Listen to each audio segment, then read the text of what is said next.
ต่างสถานีวิทยุวัดฝ่ายหินตำบลสุเทพอำเภอเมืองจังหวัดเชียงใหม่สถานีวิทยุวัดหนองกายตำบลสันปะยางอำเภอแม่แตงจังหวัดเชียงใหม่สถานีวิทยุ CM77 วิทยุอินเทอร์เน็ตล้านนาสถานีวิทยุพระพุทธศาสนาจังหวัดเชียงรายและสถานีวิทยุคลื่นพระพุทธศาสนาจริยธรรมวัดพระธาตุเจ้าดอยสุเทพกระจายเสียงในระบบ FM 96.0 เมกะเฮิรตซ์พร้อมกันนี้กราบถวายการต้อนรับครูบาอาจารย์ท่านเจ้า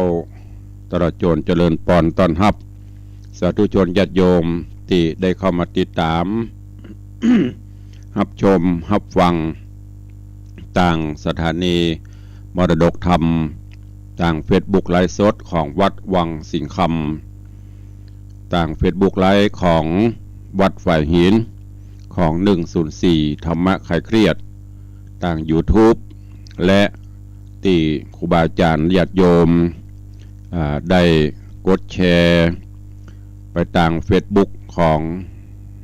ญาติโยมศรัทธาเพื่อนในกลุ่มได้สดับรับฟังเสียงธรรมกันอย่างทั่วถึงรายการนี้ดำเนินโดยกระดาวกระผมอาตมภาพพระครูวิสิทธิ์ศิลาภรณ์เจ้าคณะตำบลป่าแดดเจ้าอาวาสวัดวังสิงคำตำบลป่าแดดอำเภอเมืองเชียงใหม่จังหวัดเชียงใหม่หรือญาติโยมฮ้องขานกันว่าตุลุงในวังเป็นผู้ดำเนินรายการก็นำเอาธรรมะพร้อมกับเสียงเพลงม่วนๆมามาจามาปะกับญาติโยมศรัทธาวันนี้ก็ปะกันก็เป็นวันหยุดบางท่านก็อาจจะพักผ่อนบางท่านก็อาจจะลุกมาทำกิจวัตรส่วนตัวหรือตรวจตราความเรียบร้อยในบ้านในจองในที่ทำการทำงานหดน้ำต้นไม้บริหารร่างกายเพื่อให้สุขภาพร่างกายดีขึ้นบางท่านก็อาจจะกำลังออกกำลังปั่นจักรยานปั่นรถถีบพ่องจ็อกกิ่งพ่องแล้วแต่ถนัดไผ่ถนัดมันวันนี้อากาศก็หมอกปอประมาณหมอกอุ่นๆบ่ถึงกับหนาวเน็บยกเว้นตามเชิงเขาเชิงดอยตามชนบทก็จะมีบรรยากาศที่เย็นสบายหน่อยวันนี้ก็ขอให้เป็นวันแห่งความสุขของทุกท่านเนอะดำเนินกิจธุรกิจกิจการใดๆก็ขอให้สำเร็จผลสมมโนในไฟอ้างเหมือนกันผู้จุคนตัวเองก่อนที่จะได้ไปฟังน้ำฟังธรรมก็ขอตักตายครูบาอาจารย์ญาติโยมที่ได้เข้ามาเป็น FC ตั้งหน้าเฟซหน้าจอกันสักกรรมแล้วก็เดียวก็ก่อยฟังน้ำฟังธรรมตะวานี้ก็เป็นวันพิเศษตะวานี้ มอบเพลงแล้วก็สาระขึ้นไปวันนี้ก็เข้าสู่รายการธรรมะกันตามปกติก็ขอกราบถวายการต้อนรับหลวงพ่อท่านพระครูสถิตเจติยรักษ์ท่านเจ้าคณะตำบลแม่แฝกเจ้าอาวาสวัดเจดีย์แม่ครัวโดยความเคารพเจริญขอถวายการต้อนรับท่านเจ้าสิทธิชัยอินทวโน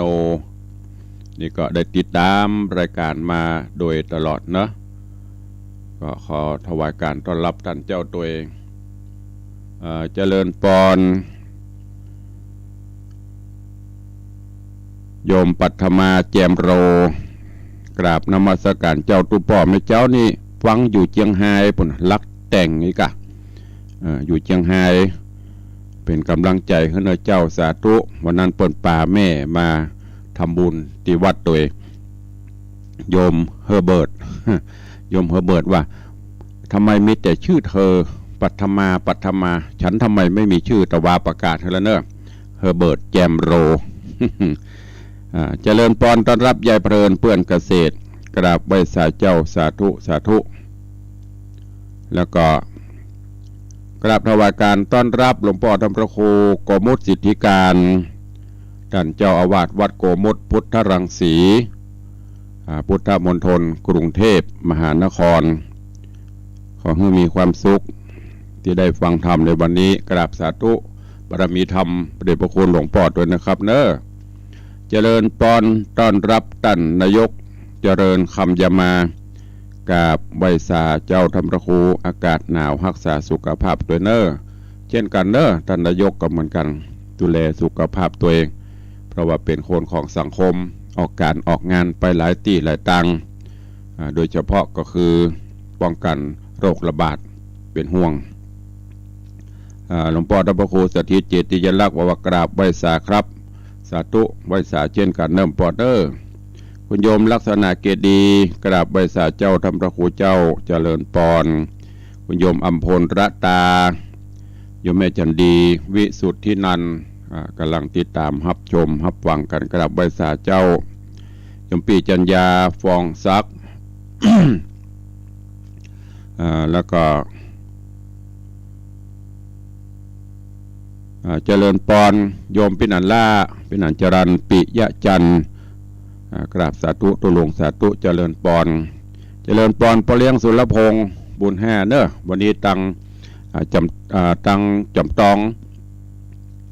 ตังโดยรอ ถ้าจะหนาวนอกตะปุ่นนะเผาข้าวหลามกันอุ่นๆม่วนดีขอบคุณเจริญพรตัวเนอะที่คุณโยมปเลี้ยงสุรพงษ์นี่ก็เป็นหลายๆอย่างพิทาจารย์ก็เป็นมหารัตนอุบาสกผู้ดำรงผู้ดูแลพระพุทธศาสนาก็เป็นขอขอบคุณอนุโมทนาบุญตัวเองเจริญพรคุณโยมชนจันทร์ซอนคำเนอะสาธุเจ้ากราบถวายการต้อนรับ ท่านอาจารย์พระครูสิริวชิโรภาสป้นกรรมป้นเวรแล้วก็ แต่ว่าหันเปิ้นไล่สดเปิ้นซอตัวเองงานเข้ากรรมสีบัวบานก็เพิ่มเติมเสริมบารมีธรรมเมื่อวันก็ไปสอนเมื่อคืนก็มาอบรมประพฤติวัดปฏิบัติธรรมนำธรรมส่งสู่ญาติโยมศรัทธาตัวขออนุโมทนาบุญด้วยนะครับเนอะเจริญพรโยมปเลี้ยงธนวัฒน์แม่เลี้ยงทัดพิชาสุสิงคำกราบไหว้สาเจ้าไหว้สาครับท่านพระครูอากาศเย็นสบายฟังเพลง อย่างก็กระเป๋าแบรนด์แฟนทิ้งสดชื่นดีใจสิ้นปีจะถวายรางวัลเฮือเนอสาธุ ได้ละของขวัญปีใหม่สิ้นปีเป็นอะไรอย่างยำหูเดี๋ยวเพิ่นจะเซอร์ไพรส์ว่าต้องอนุโมทนากับเนี่ยกำลังใจกำลังทรัพย์อันสำคัญดูแลโดยเฉพาะก็โยมพ่อเลี้ยงธนวัฒน์แม่เลี้ยงทัดพิชาก็เป็นกำลังใจเป็นกำลังสำคัญของวัดกำลังสำคัญของทุกเจ้าตัวเองอนุโมทนาบุญขอบคุณตัวเองกับท่านทั้งสองแล้วก็ท่านเจ้าจารย์พระครูสิริวชิโรภาสบอกว่าออกมาเจ้านี่ครับปกปิกด้วยเนอะปกอะไรอย่างปะตบปะเตอเฮือเป็นถุงถ้าจะได้อยู่ท่านพระครูสิริว่าถ้าได้ไอโฟนก้าของควรจะเป็นไอโฟนพวกว่าไอโฟนก็ยังบอกว่าเนี่ยบนเซอร์ไพรส์ ก็ทุกอย่างอุปกรณ์ที่ใช้ในการเผยแพร่ธรรมนี้ก็ได้รับแรงกายแรงใจแรงสนับสนุนจากต่างโยมปเลี้ยงธนวัฒน์แม่เลี้ยงทัดพิชา สุสิงคำว่าจะเป็นโน้ตบุ๊กว่าจะเป็นโทรศัพท์เป็นคอมพิวเตอร์ดีใจในการกระจายเสียงก็ได้รับเมตตาอย่างสูงยิ่งจากท่านทั้งสองคือการสนับสนุนหูอันนั้นรู้ได้ยินอันนี้เสียปเลี้ยงบอกว่าเอาไหลน้ำปิงปุ่นไปโพดตะละปูน ซื้อใหม่ถวายให้หมดขอบคุณตัวเองก็กระเดียวเขาก้อยไปตักตายพี่น้องตังหน้าใหม่เนาะวันนึงเนอะพี่น้องตังแม่แฝกพี่น้องแม่แฝกปะกันในงานศพไผ่เขาลืมไปละบุญวันนี้ไผ่จะมาหาวัดปุ่นบ่ายๆปุ่นเนอะปะกัน ช่วงมะงายนี้ติดศาสนกิจวันนี้งานทำบุญฉลองปริญญาตีของท่านพระอาจารย์ธนภูมิปัญโยตีบ้านปูเลยเบือเขือแจ้ละปูนไปฉันเพลที่หั่นเสร็จแล้วมกตอนอยู่วัดภาค กลางคืนเดินต่างไปเตดติปุ่นแม่แฝกเหนือเจดีแม่ครัวปุ่นโยมแม่จันดีบอกว่ามาแวะตัวเด้อเบิดก่อนถ้าเจ้าก็จะแวะก็เวลาก็ล่วงเลยไปนักแก่แล้วเนาะฟังน้ำฟังธรรมก่อนเฮียก่อนเอาสาระเขาคิดประโยชน์ชนะก่อนแล้วก็เดี๋ยวมีอย่างก็คอมเมนต์กันเข้ามาได้เนอะครูบาอาจารย์พิมพ์เข้ามาคอมเมนต์เข้ามาก็เดี๋ยวใต้รายการเขาก็มาปะกันแถมรอบหนึ่งส่วนพี่น้องต่างบ้านก็ใต้รายการหน้าใหม่เหมือนเดิมวันนี้มาฟังกันต่อในเรื่องของหูกฟ้าแมงคานหูกฟ้าแมงคานมาถึงผูกทวนที่4ในตอนที่แล้วได้ดำเนินมาถึงป่อพญาตะไลคำ หลังจากที่ได้ฮือพรหมจารีส่งพรหมจารีมาเกิดบนนี้ละแล้วก็ได้มาเป็นสีภริญาของพญาเจ้าเมืองซึ่งพรหมจารีก็ว่าโอ้ได้ขอกับพระสวามีว่าอยู่บดายใครเนียการเนี่ยงานพ่องก็ขอกับแมงคานโพธิราชหรือว่าป่อพญาแมงคานเนี่ยขอเสาะอันอย่างก็อุปกรณ์เป็นกีเป็นฟูมเป็นอย่างนี้เพื่อที่จะเอามาต่อฝ้ายต่อหูกป่อพญาแมงคานก็ตัวใจสั่งเสนาอมาตย์จัดการฮือพอได้ครบแล้วพรหมจารีก็มานั่งต่อหูกต่อฝ้ายพอดีเสียงหูกเสียงกีเสียงอย่างที่เปิ้นอุปกรณ์ต่อฝ้ายน่ะป๊อกแป๊กป๊อกแป๊กดังไปจนถึงเมืองบนส่วนแมงคานสามิการับปูเป็นหูตาย เสียงหูกเสียงกีดังก๊กกักก๊กกักก๊กกักก็ตื่นถ้าจะกล่อมดีเนาะปรากฏว่าเสียงนี้ก้องดังขึ้นไปถึงเมืองอินเมืองพรหมป่อพญาตะไลพรหมก็เสียงนี้มันอย่ามาดังขนาดถึงบนปราสาทใบปุ่นก็พอลงมาโอ้เป็นว่าลูกสาวข้าตะไลคำ ไปอยู่ตังรูมนี่อันอย่ามาตุกมันยากอันลำเหลือกะพรหมจารีมันจะแต่หลายคำสุมาแต่พรหมจารีลูกสาวข้าก็เลยใจฮือบริวารโอ้ลูกข้าไปอยู่บนตุกโลนี่ไปเอาตัวปิก ไปเอาตัวปิกมาพรหมจารีก่อนที่จะปิกก็อะไรอาวร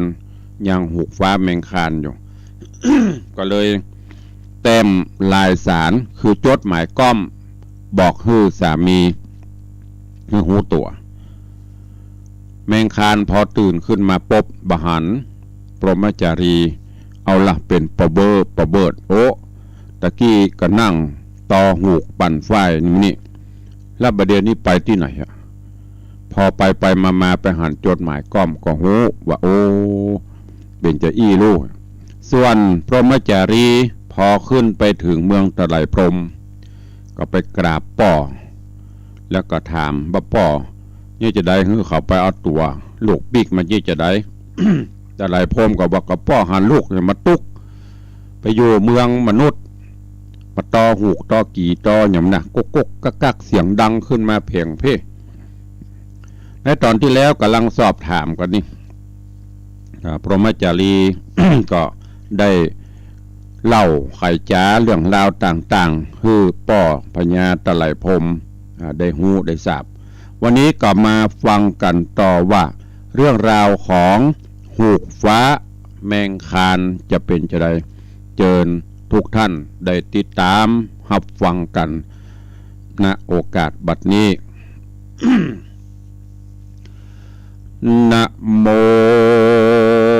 ตัสสะภะคะวะโตอะระหะโตสัมมาสัมพุทธัสสะสหทะโวฟังลาโสตุจนะสัพปุริสะตังหลายทั้งหญิงและชายหนุ่มเท่าที่ได้ปากันเล่าที่ตามทอมทาดาฟังยังรัสธรรมเทศนาผูกฟ้าแมงคานลำดับการมาถึงยังผูกทวนที่สี่ตอนสองเนื้อเจ้าขอเจิญศรัทธาต่างหลายหนุ่มเท่าจุงตั้งใจเล่าทอมทานอดาฟังต่อไปไปนาดีและนาตังสุตวานางพรหมจารีนอดน้อยได้ยินกำกล่าวถอยไขจาแห่งพญาตะไรพรหมเป็นเจ้านางนอดเนาพรหมจารีก็น้อมอภิวันตีขาบไว้นบพระบาทไทยตะไรพรหมว่าอัมมตาตะคาแดสองอุดมเป็นเจ้ายอดตัวเต้าเลือจาบ้านนี้ผู้ขามาหอดแล้วได้นบบาดแก้วปาตาจิรังจีวะทีขะมายุงปะเลสิขอพ่อพญาเป็นเจ้าจุงมีอายุขวบเขาตีคาขออายุวัสามั่นแก่นล้านโกดปีแมนไปบนแดดเตอตัดสมิงขาดเนตในขณะยามนอนสามป้อแม่ลูกบุตรเดงก็โส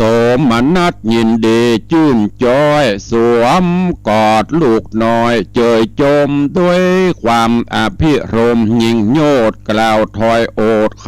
จา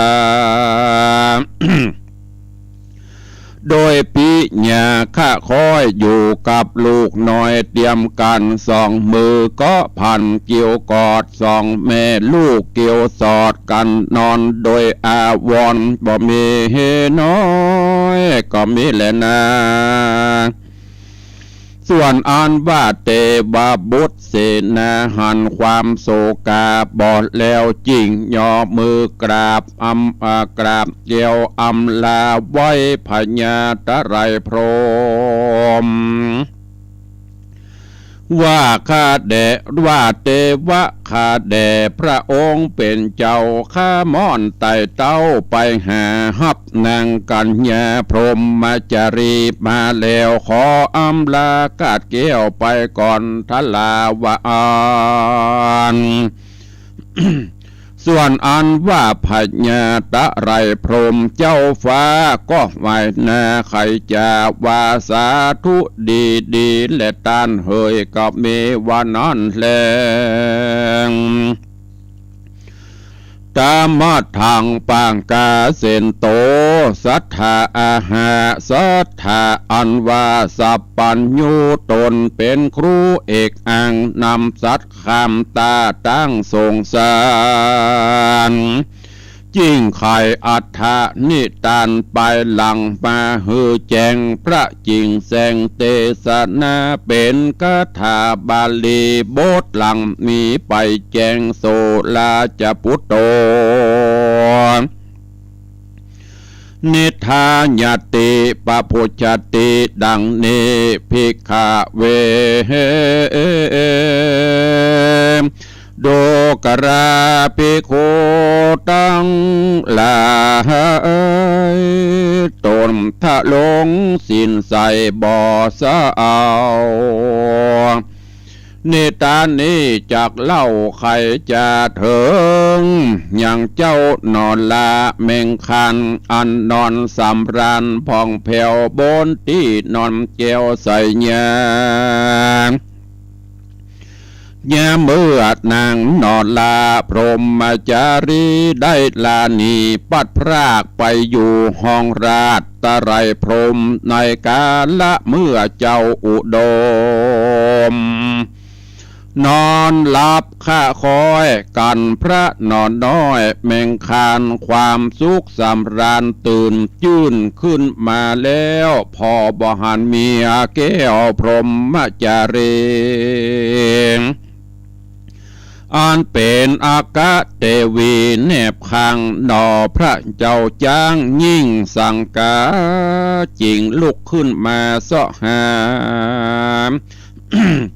พับห้องพังกาบ่เศษบ่หันนางแก้วเตศใส่ใจดักลี่อยู่ตั้งใดสักแห่งพอไปมาตามจอกตามแจงในวังพับตะวารังแน่ปองก็บ่หันหน้าน้องต่างใด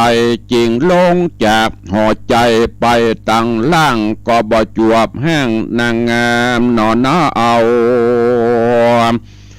โอ้ยเฮนอพระนางน้องเจ้าเทวีเจ้าไปดักลี่อยู่หนใดโอกพระพี่ไทยฮ้อนไม่พระเมงคันเต้าไทยราชาร้องเรียกหาเมียแปลงไปมาทำหมู่เสนาที่เฝ้าห้องว่าพระนางน้องแห่งขาไปไหนก็บ่มีไผหูข่าวอกพระฮ้อนเผาปานไฟจึงเรียกเสนามาไว้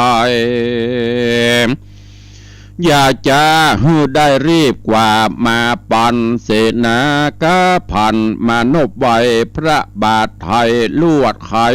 ข่าวว่านางนอเต้าพรหมจารีเตวีได้ลักนี้กว่าจอยกูพอตามหอใหญ่น้อยบ่หันบีนางนอนอยู่ดีๆป้อยหนีกว่าจอยหรือว่าฝูงหมูยักให้กุมพานหรือว่าหมู่ผีมันเพดให้มาลักเอาแม่นางฮักกว่าไปลีซ่อนเก็บนางไปยัดย่อนต่างได้หรือว่าโจรจังไรอุบาทขึ้นมาสู่ภาษาทลักเอานางไปข้าแม่นางนงไวออกตังเบ่งจรลมยานลมยานอนลับแทบแล้วลักแอบเอานางดีหรือว่าแม่นางธรณีลักซ่อนไว้ขอสู่จุงได้เรียวปานไปเสาะหานางจอมทำบัดเดียวนี้ว่าอันสุทธกลันตาปิยามนั้นหมู่นางสนมตั้งหลายและเสนาในบ่าวใจหน้ากั้งไกเข้ามาหาก็ได้หูข่าวว่านางนอฟ้าพรหมจารีได้พรากนี้หายจากคนลำไหลหลากสะแวงหา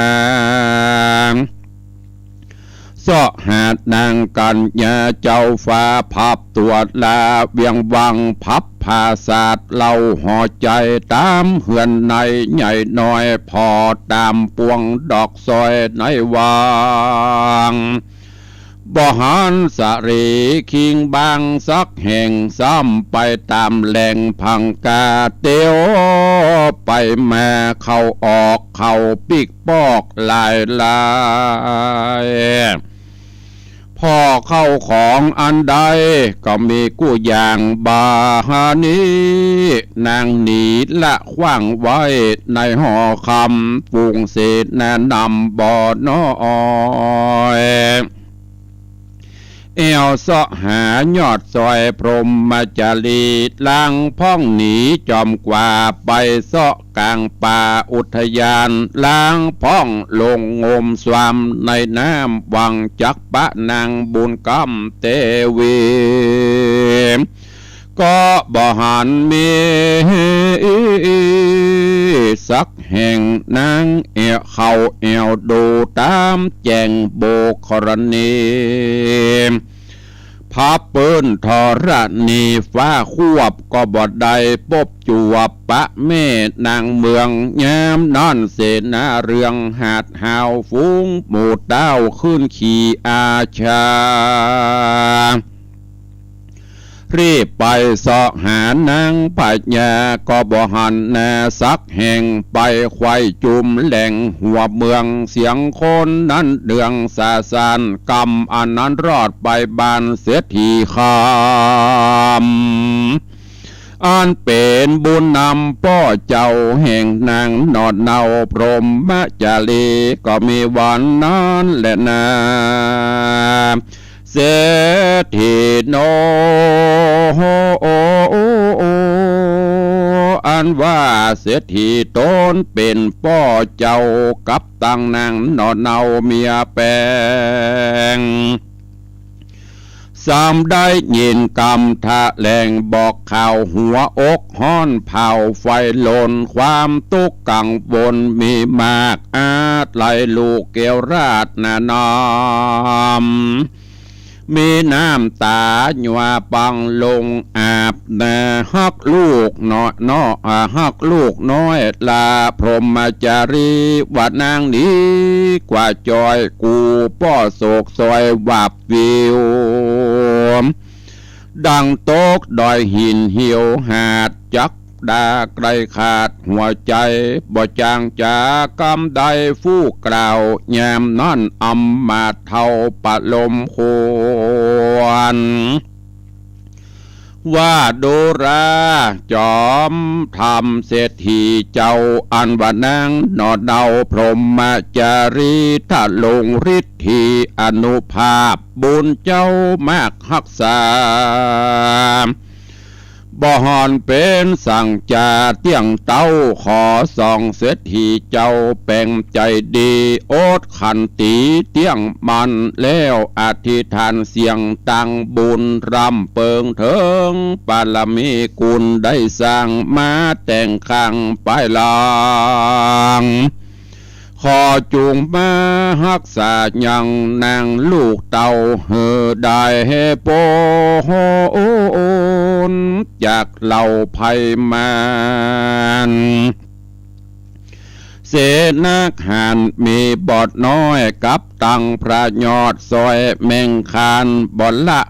นางนงคานลูกเต่าฮือได้โศกเศร้ามองเคียมเปี้ยงจักฮับนางพรหมจารีขึ้นมาบ่จ้าแต่และว่าอ่อนตังสุดว่ายามนอนส่วนอันว่าเศรษฐีคำใดยินกำบอกข่าวปะลมควันก็มีใจมีมันดังกล่าวเศรษฐีเท่าจริงไขจางกับหมู่ปริวาราคนใจว่าเฮอรีบไปสอสะแวงหายังนางกัญญาลูกเต่าอันได้พรากห้องเต้าหอคำจูงไปสอเอาเฮอใดว่าอันก็มีและนาโกลาหาลางยามนอนเสนาตั้งลายพร้อมโดยยิ่งใจมวลหมู่ปากันหลังลูเสาะหายังนางนอดลาพรหมจารีอันเป็นเทวีแม่เจ้าลายทะลบเล่ามกตางพ้องก็ไปตามพังกาภาษาดคุ้มหน่วยราชวังในลังพ้องแอวไปตามบ้านนอกตามนิคมขอกแดนเมืองก็บ่หันนางบุญเรืองพรหมจารีเป็นเจ้าไปดักลีเศร้าอยู่หนใดสุดวิสัยกันทวนนา ยามนอนเศษนากราโคนหันตั้งลายก็รีพันภายปอกเต้าคืนสู่เมืองเก่าปัลลาเถิงมักกาตั้งใหญ่ยามเมื่อตะวันไกลค่ำลงแลงตาบานแดงดาลับลงเหลี่ยมหอยอยู่ขันทอนไปนบพระภูทร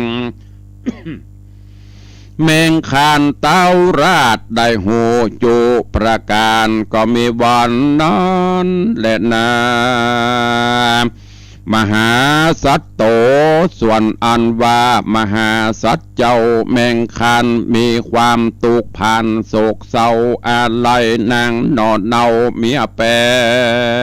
งยินกินแหน่งใจลับลมเหาะล่องให้จมไปมาน้ำตาจวาลงบ่เหือดนาถ้าลงตุกเต้าฟ้าเลโรนอกเมาบนแสบไม้ตนพระแก่นไทยแบ่งคันตกตุกผ่านบ่ใจหน่อยนั่งอยู่เศร้าดักอยู่บ่ตานฟูเจียนจามเสด็จไปมาเข้าออกตามคุ้มนอกวังในมหาสัจเจ้ารำเปิงในจะให้ว่าเฮานี่ใส่มาเงาเพราะมัวเมา มัวเศร้าหลับนอนบ่ได้หูสันดอนเหตุให้บ่หูจักต่างให้เหตุจักมียาเมื่อเดิกไรที่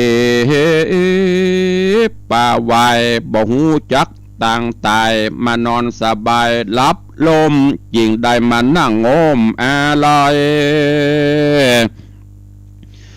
หายังนางนาไทยเตวีเพราะทีนมิทะมาครอบงำบอกกาดหือเจ้าราดดูแควนสังมาดูใกล้แกนตัวเก่าเต้เลนา นอโปธาเป็นเจ้าตุกมากเล่าไปมาก็ไปหานใส่แอบยาใส่ไว้อันนางนาไทยพรหมจารีกฎหมายดีแต่งไว้เป็นหนังสือไทยเป็นตรา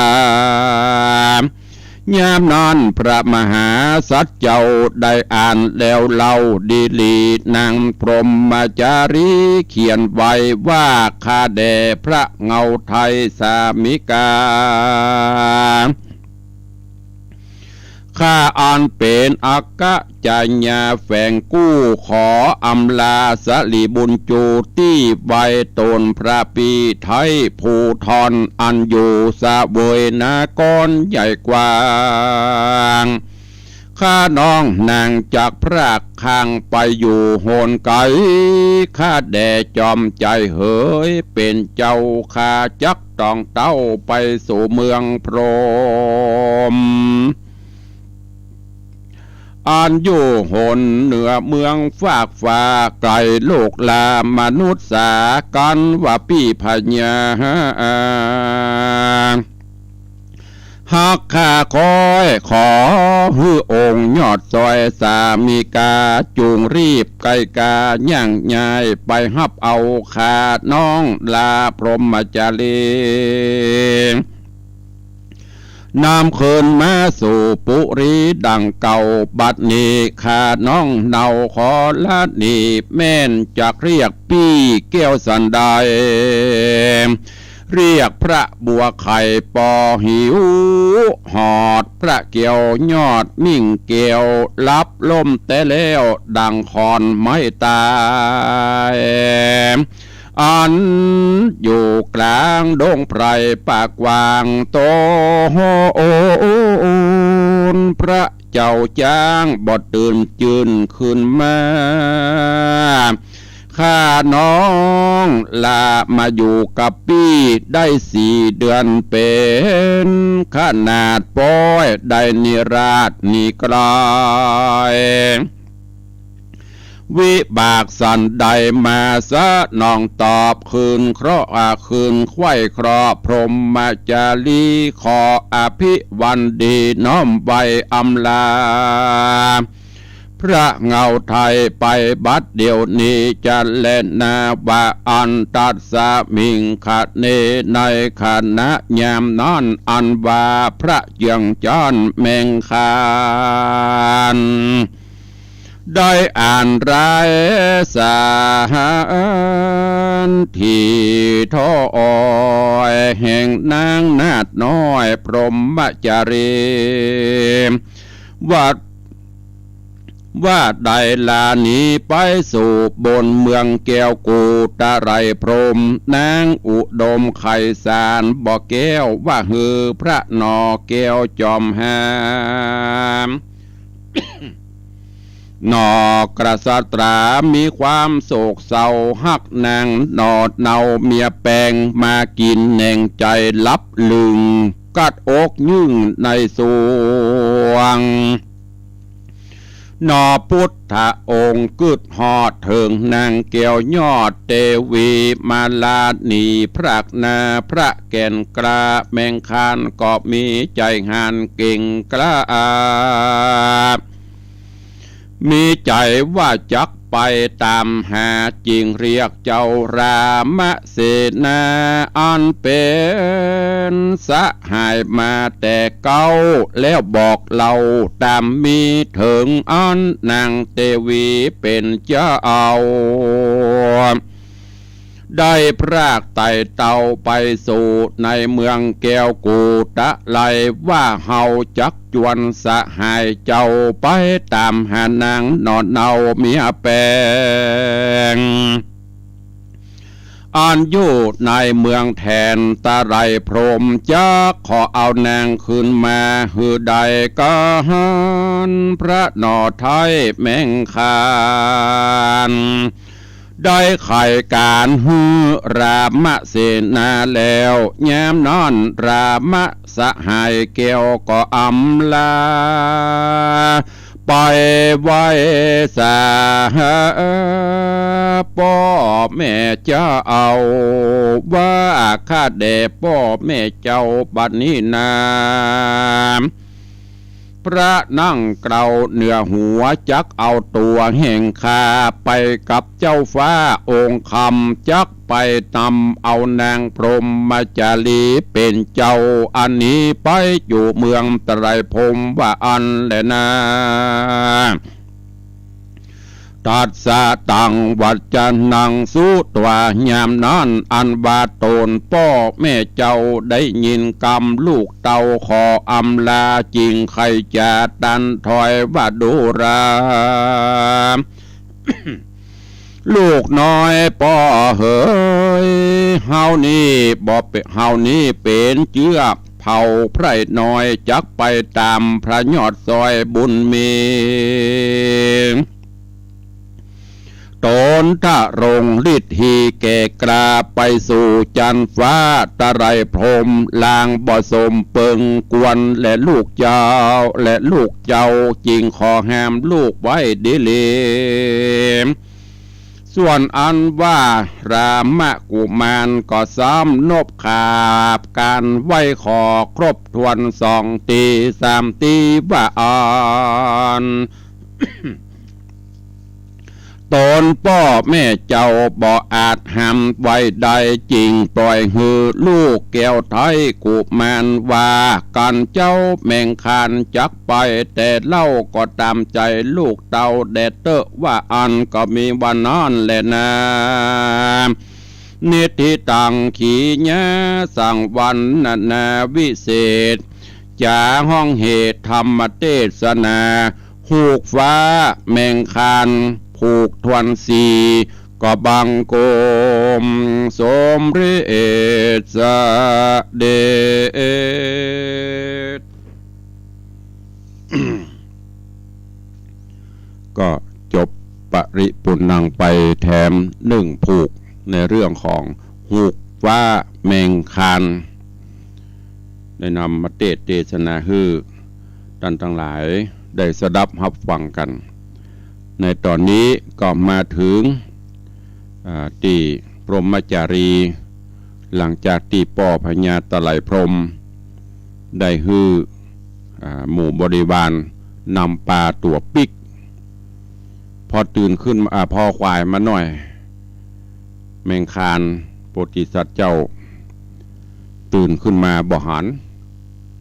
ยังพรหมจารีก็ห้องเสนาอำมาตย์มาสอบถามแล้วก็เตียวเสาะหาแต่เนอใจเสนาอำมาตย์ไปเสาะกูตีกูแหงกูจอกกูแจง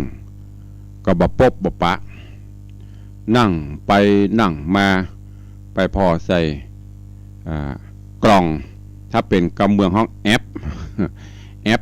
หรือกระป๋องกระแปงมือเนี่ยก็ไปหันใส่หนังสือที่พรหมจารีได้เขียนกำต่างๆเขียนกำล่ำลาใส่ไปหันก็เลยเอามาอ่านพอพรหมจารีบอกว่าโอ้ข้าขอลาปีก่อนเนอะตอนนี้ป่อบริบาลมาฮับเอาตัวไปปีก็โอ้ก่อนที่น้องจะมาได้ห้องได้เรียกปีก็บัดตื่นถ้าเป็นอย่างบะเดียนถ้าเป็นอู้ถึงกำบะเดียที่โคตรเกี้ยนนะอ้ายก็เมาลับตายนะน้องห้องได้ก็บัดตื่น จะจมจะเดือดตัวนะรับลมนางห้องนางบอกจะได้ก็บัดตื่นบ่ฮู้บ่ได้ยินก็เลยเขียนจดหมายไปคือถ้าฮักน้องแต้ก็คือจะปีพยายามไปตัวเอาน้องปีกมาเด้อปุ่นที่เมืองพรหมเมืองตะไลพรหมปุ่นนางก็บอกคือเอาล่ะกำนี้หูแต่ได้จะเงี้ยจะได้ไปก็เลยปรึกษาเสนาอำมาตย์ข้าทาสเจ้าบริพารต่างๆจะเงี้ยจะได้ไปเกิดมาแมงคานก็ได้ไปจวนเอาลามะกุมารอันเป็นเปื้อนว่าไปตัวข้าเนาะ จะไปเอาพรหมจารีที่เมืองตะไลพรหมปุ่นปิกลามะสหายพอหูจะอี้ก็ไปบอกลาป่อไปบอกลาแม่ว่าประเดี๋ยวเนี้ยพญาเจ้าเมืองแมงคานขอไปเป็นกู้สั่งการให้ไปเป็นกู้จะไปตัวเอาไปตัวเสาะหาพรหมจารีป่อของแม่ของรามะก็บอกว่าโอ้ลูกเหยมันบ่เป็นการสมเปิงกวนก้าเฮาไปใจเจือเจ้าเจือนายเจือหยังแต่แล้วว่าลามะก็ขอป่อขอแม่อยู่ติ๊กถ้าบ่ได้ไปก็จะเกิดความเศร้าซ้อยหมองเหงาเพราะว่าเปิ้นเป็นสหายฮักกันตอนนี้ป่อแม่จะฮื้อไปกาบ่ฮื้อไปกาจะได้กาก็ก้อยติดตามฟังในผูกที่5เปิ้นกำลังจะไปตวยหาพรหมจารีที่เมืองตะไลพรหมเรื่องราวของหูกฟ้าแมงคานจะเป็นจะได้ก้อยติดตามฟังกันในวันต่อไปเนอะวันนี้ขอปุ่งวางไว้แต่เพียงเท่าอี้เรื่องราวของความฮักญาติโยมต่างหลายเนี่ยฮักกันก็ต้องดูแลกันมีอย่างเกิดขึ้นก็ต้องแก้ไขสถานการณ์จะแก้ได้บ่แก้ได้นั้นว่ากันไปแหมเรื่องหนึ่งก็ติดตามรับฟังกันเด้อวันนี้ก็โป่งวางไว้แต่เพียงเท่าอี้เวลาก็เวยนักแกพลับปอบแป๊บพลับปอบแป๊บก็เดี๋ยวก็จะหมดเวลาก่อนที่จะได้ไปตักแจ้งข่าวประชาสัมพันธ์นั่นก็ตักตายครูบาอาจารย์ต่อจัตตะกี้ให้กับเนาะถวายการต้อนรับท่านเจ้าพินันหลวงชื่อเป็นพระครูอย่างก็วัชโลไทยอย่างนี้ลืมไปละวัดพระนอนแม่ปูคาก็เป็นลูกศิษย์ลูกหาท่านหนึ่งเหมือนกันเป็นพระหนุ่มนักพัฒนาโอ้ผ่านไปได้ไปไหวพระนอนแม่ปูคาไปเนอะลองดวดไปเอวไปชมอุทยานลานคูบาม่วนเพื่อเขาก็ลักไปเอวลักไปไหวพระธาตุไปไหวพระนอนแต่บ่ฮือเปิ้นหู ไปแบบไม่ให้รู้ตัวไปหลายเตื้อละมันใจเนาะถ้าเปิ้นหูก็เดี๋ยวเปิ้นจะถวายเป็นล้านทำหมด อันนี้ก็อูเลนบัดเนี่ยขอบพระคุณวันนี้ได้เข้ามาดูมาชมเจริญปอนพี่หมอมัฒนาอัมพันธ์เจริญปอนยมปี้จงรักมีงานเข้ามาดูมาชมมาไว้สากันในยามเจ้าวันนี้ก็มีข่าวแจ้งเนอะวันนี้ตีบ้านปูเลยตำบลบุเขือแจ้ก็จะมีงานทำบุญฉลองปริญญาบัตรของท่านเจ้าธนภูมิปัญโยอย่างที่ได้บอกไปต้นรายการตะกี้บึ้นก็จะไปโปรดเมตตาเปิ่นในนับถือเป็นครูบาอาจารย์นิมนต์ไปเจริญพุทธมนต์ก็จะได้มางานนี้ไปบุเขือแจ้ละปูนในส่วนภาคกลางคืนวันนี้ตังแม่แฝกก็ดีเจดีก็ตามเนอะตามระแวกใกล้เคียงนั่นก็ไปฟังน้ำฟังธรรมจะลืมจื่อไปละแต่ว่าแม่จะดีก็บอกคำลืมไปละเพื่อจะมาวังสิงคำไก่ถนนกระแปงจ้าจะไปร่วมบุญกุศลกับตุลุงที่ท่านก็ได้หรือจะฝากบุญกับโยมแม่จันดีวิสุทธินันก็ได้เนอะโยมแม่เปิ่นไปมาตลอดภัยจะมันไก่มาบ่ได้แม่จันดีเขาฝากบุญไปในวังกันเนอะฝากเถอะโยมแม่ตึงปวารณาเปิดขึ้นหล่องแต่มีอย่างลำดีๆกันล่องมาถวายเบิ้นปะกันที่แม่แฝกเนอะแล้วก็ตามที่ตุลุงได้ประชาสัมพันธ์ไปเชิญชวนทุกท่านได้ร่วมโมทนาบุญขึ้นต้นปีใหม่ส่งท้ายปีเก่าต้อนรับปีใหม่เนอะก็มีญาติโยมศรัทธาร่วมโมทนาบุญมาวันนี้ก็ขออนุญาตได้นำมาประกาศประชาสัมพันธ์เพิ่มเติมเสริมจากที่ข่าวก่อนและก่อนที่เราจะได้ได้เอ่ยกันเพื่อจะมีญาติธรรมญาติโยมที่ฟังอยู่หรือบางท่านก็กำลังเข้ามาอาจจะบอกว่ามีกิจกรรมงานอย่างพ่องในวันที่31เราจะมีพิธีสวดมนต์ข้ามปีขับไล่เสนียดจังไรโรคภัยไข้เจ็บต่างๆให้มันไปโดยปี64ปี65จะเป็นปีแห่งความสุข55อย่าไข้หัวกันนะจะมีความสุขก็วันที่1จะมีพิธีถวายตาลหอพระมหาอุปคุตเถระเจ้าที่ต่างโยมปเลียงธนวัฒน์แม่เลียงทัดพิชาสุสิงคำร่วมกับศรัทธานาบุญเฮาได้ร่วมกันก่อสร้างหอพระมหาอุปคุตแถมใหม่พร้อมกับปิดทององค์สารูปพระมหาอุปคุตเถระเจ้าใหม่เบ็ดเสร็จแล้วก็หมดไป130,000-140,000ก็จะได้รวดถวายตาลและในตอนนี้ก็ยังเปิดโอกาสให้สาธุชนญาติโยม FC แฟนรายการได้มีส่วนร่วมอันที่1ก็คือเราจะได้ถวายตาลต้นเงินต้นทองต้นเพชรเพื่อนำจตุปัจจัยสมทบกองทุนนิธิวิสิตศิลาภรณ์ตวาโยมจัดรายการตั้ง96โยมแม่เปิ้นโทรมาถามเปิ้นเป็นคนไทยเนาะโยมฟังไม่ทันมันเป็นยังไงต้นไม้ต้นเงินต้นทองต้นเพชรต้นมันเป็นยังไงเหรอก็เลยอธิบายให้เปิ้นมันเป็นต้นปัจจัยแม่แต่ใส่ชื่อเป็นมงคลด้านต้นเงินต้นทองเปิ้นก็เลยร่วมโมทนาบุญมาต้นเงินต้นทองต้นเพชรต้นละ300ต้นทองก็500ต้นเพชรปัจจัยถวายตาลต้นเพชร1 ปันหรือตามกุศลและจิตเจตนาศรัทธา ใครจะให้จะหอมนอกจากนั้นก็จะมีการทำบุญถวายทานเสนาสนะต่างๆเนอะเชิญทุกท่านตัวแล้วก็มีบุญใหญ่บุญไม่ใช่บุญใหญ่บุญใหม่บุญด่วนก็คือเขาจะมีการจุดพลุที่บรรจิปุ๊บแตกบึ้งเงะรุ่งโรจน์โชติช่วงชัชวาลบนฟ้าบนจะเริ่มจะลองส่งท้ายปีเก่าต้อนรับปีใหม่แต่ว่าก็บอกบุญไปตั้ง96ก็มีญาติโยมร่วมมาก็อนุโมทนาบุญเนอะโยมพ่อสมแม่บัวเขียวบุตรดวงติบโยมแม่จันปันธนาแล้วก็มี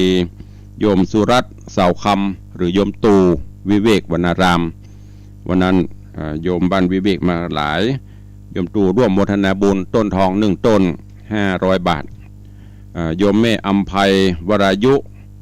อันนี้ร่วมเป็นเจ้าภาพต้นเงิน1ต้น300แล้วก็มีพี่นันจรันปียจันโดยซิวนี่ร่วมต้นเพชร2ต้น 2,000 บาทแม่บัวพัดชัยมาลา300โยมมนพขันคำสันพักหวาน400แม่เหรียญทองเขียวทองอันนี้250แล้วก็มีท่านมณิต โยมพี่สายจันทร์บุญยวงร่วมปิดทอง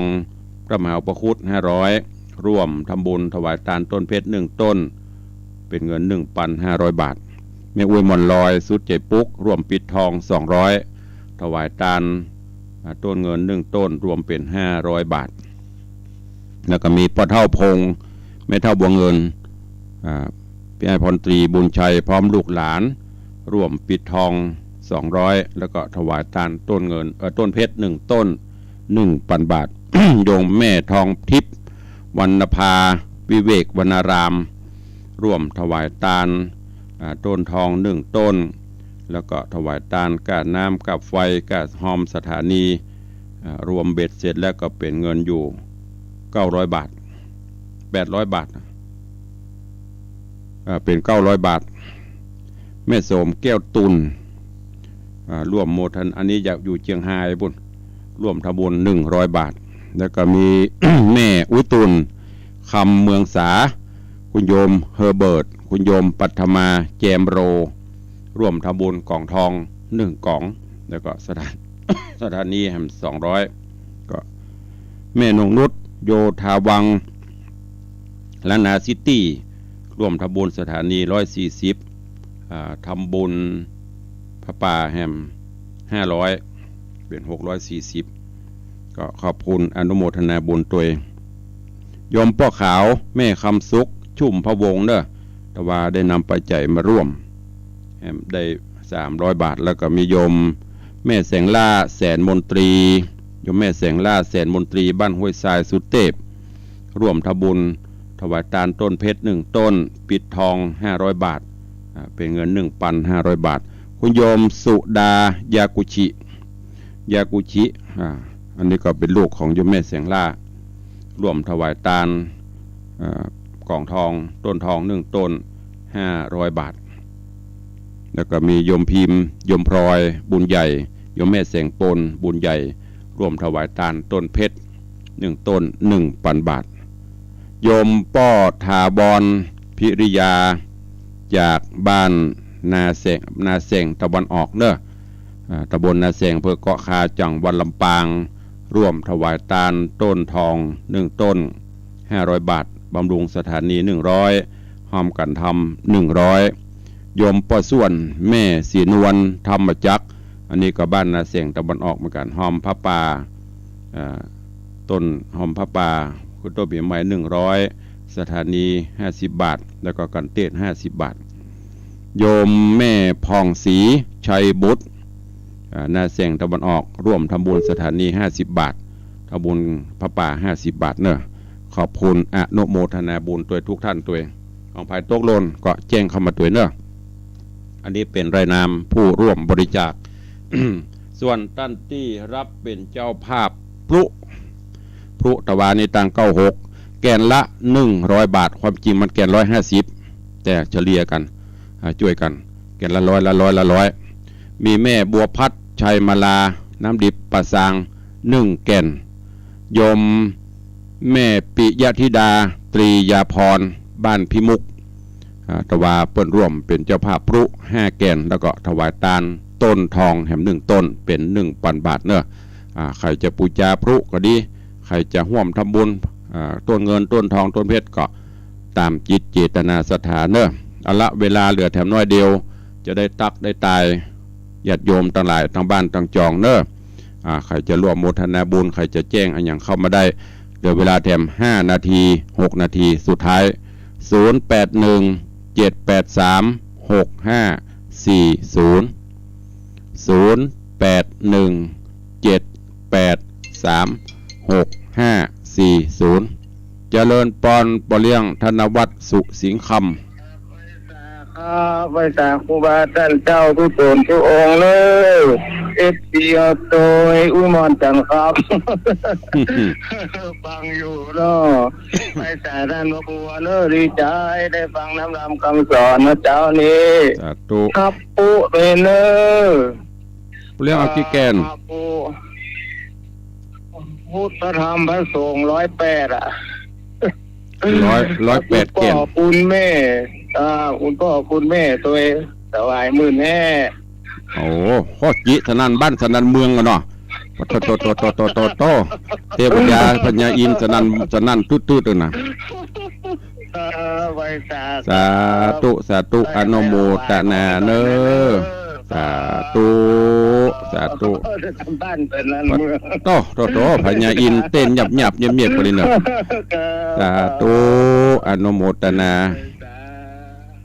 ขอบคุณกับพ่อเลี้ยงธนวัฒน์แม่เลี้ยงทัดพิชาสุสิงห์คำมาแล้วสุจดาบัจดอยมาสการฟังเด้อเขาเป็นกำลังใจงานเจ้าโตถ้าได้อย่างผู้เลี้ยงนะรับรองเลยพญาอินเมาหัวแน่นอนนะคะเนี่ยว่า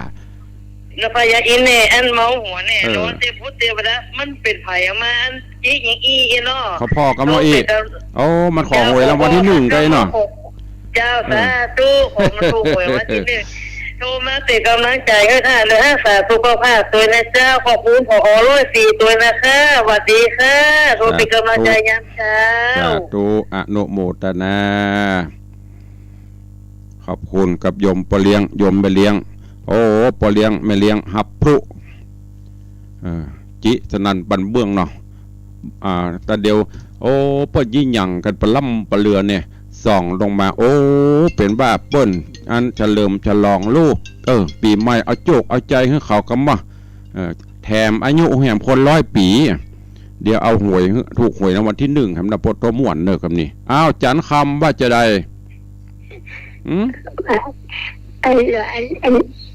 ก็คิดว่าเรื่องการเงินเดือดเขาไม่เจอได้สะดุ้งเลยเจ้าดีอ่ะจะได้ลงมาให้โจกให้ใจไม่ได้ก็นอนหลับอ่ะเจ้ายินแกนจะได้เจ้าแกนละ100จริงมัน100 ขายไม่เอาแกนเลยเนาะเอาห่วงเดือป่นกับเอากันเนาะเจ้าตู้เขาไม่จะได้คอมแต่อันนี้เจ้าก็เดี๋ยวอุ้ยสะดุ้งเนาะเนี่ยบึ้งอุ้ยสะดุ้งตึ๊เนี่ยตู้อนุโมทนาเนอะอุ้ยเนอะเจ้าตู้บุญรักษาแม่อุ้ยมอนจันคำร่วมโมทนาบุญตัวพรุแหม1 แก่นได้100 ป่ายแล้วเนอะอ้าวเสือสิงเหนือเอากี่แก่นพรุจะจุดพรุจะเหลิมฉลองป้อเลี้ยงฮับ100 แก่น15,000เอาเจนเตบดาสะดุ้งยั่วเញะบอกไม่ได้กับบถูกหวยไม่ได้กับบรวยบอกมองจูดเข้าไปสะดุ้งตึ้งเอาไปรางวัลที่1อ่ะเดี๋ยวแหมบึ้งเอาที่2เอกอ่ะเบิดมาแว่เขาเรื่องเบิดจะแวะฮะบอกไม่เลี้ยงเด้อหยังไปฝากไม่เลี้ยงว่าเขาได้แบงค์สีเทาว่ะน้ำพักบอกเขาได้ว่ะไม่เลี้ยงรวยละถ้าเอาอะแม่ยังไม่ได้ตู้ก็แต่แม่ก็มีเงินน้อยเปิด